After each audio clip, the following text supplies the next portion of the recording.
প্রিয় শিক্ষার্থীরা, আজকে আমরা তাপগতিবিদ্যার একটা খুবই গুরুত্বপূর্ণ ম্যাথ, যেটা এন্ট্রপি থেকে সবসময় পরীক্ষায় আসে এমসিকিউতে। এখন আমাদের ভর্তি পরীক্ষার ক্ষেত্রে যেটা হয়, এই প্রশ্নটা তোমাদের সলভ করার জন্য কোনো ক্যালকুলেটর থাকবে না, তাহলে উইদাউট ক্যালকুলেটর তোমাদের এই কোশ্চেনটা সলভ করতে হবে। এই কোশ্চেনটা উইদাউট ক্যালকুলেটর দিয়ে সলভ করতে, মানে হাতে হাতে সলভ করতে কি সমস্যা হয় এটা একটু আমরা দেখি। চলো, এখানে আমাদের 3 কেজি ভর, এটা এম এর মান দেওয়া আছে, আর এখানে 0 ডিগ্রি সেলসিয়াস, এটাকে যদি ক্যালভিনে কনভার্ট করি তাহলে 273 ক্যালভিন হয়।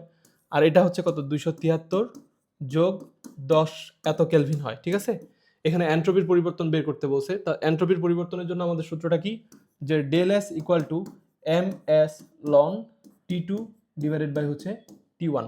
তো এখানে যদি আমরা একটু মানগুলো বসাই দেখি, তাহলে এখানে আসবে 3 ইন্টু এস, পানির ক্ষেত্রে এস এর মান কত, 4200 ইন্টু লন টি টু মানে হচ্ছে এখানে কত, উপরের 273 যোগ 10 ডিভাইডেড বাই হচ্ছে 273। এই যে ম্যাথটা দেখো, এখানে লনের যে ক্যালকুলেশনটা, এটা তোমরা হাতে হাতে কিভাবে করবা? ঠিক আছে, অনেকেই এই ম্যাথটা হাতে হাতে সলভ করতে পারে না। ঠিক আছে, তো আমি তোমাদেরকে দেখাচ্ছি কিভাবে এটা করা সম্ভব। তার আগে আমরা একটা ছোট কনসেপ্ট পড়ে আসি। সেটা হচ্ছে, যদি লন থাকে, লনের পরে যদি 1 প্লাস এক্স থাকে, তাহলে এইটার মান অ্যাপ্রক্সিমেট এক্স হয়।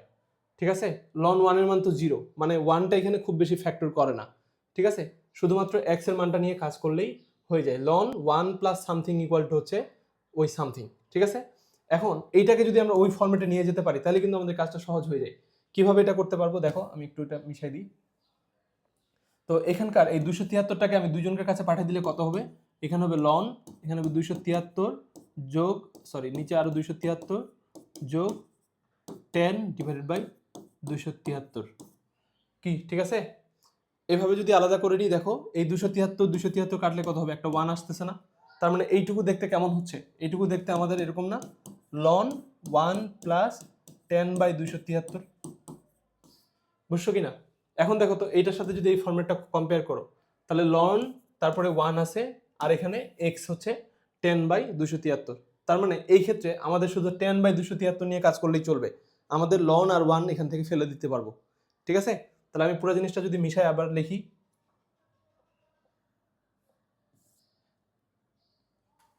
আমাদের নতুন ক্যালকুলেশনটা তাহলে কেমন দাঁড়াবে, এম এর মান হচ্ছে 3 আর এস এর মান হচ্ছে 4200, আর ln T two by T one এর পরিবর্তে আমরা এখন কত লিখবো, উপরে লিখবো 10, নিচে লিখবো হচ্ছে 273, মানে শুধু এক্স এর মানটা, লন 1 এই পার্টটা আমাদের আর দরকার নাই। এখন এইটুকু কিভাবে ক্যালকুলেশন করতে পারি দেখো, 3 দিয়ে যদি কাটি, 3 9 27 আর 3 1 3, তার মানে এটা কত আসবে 91।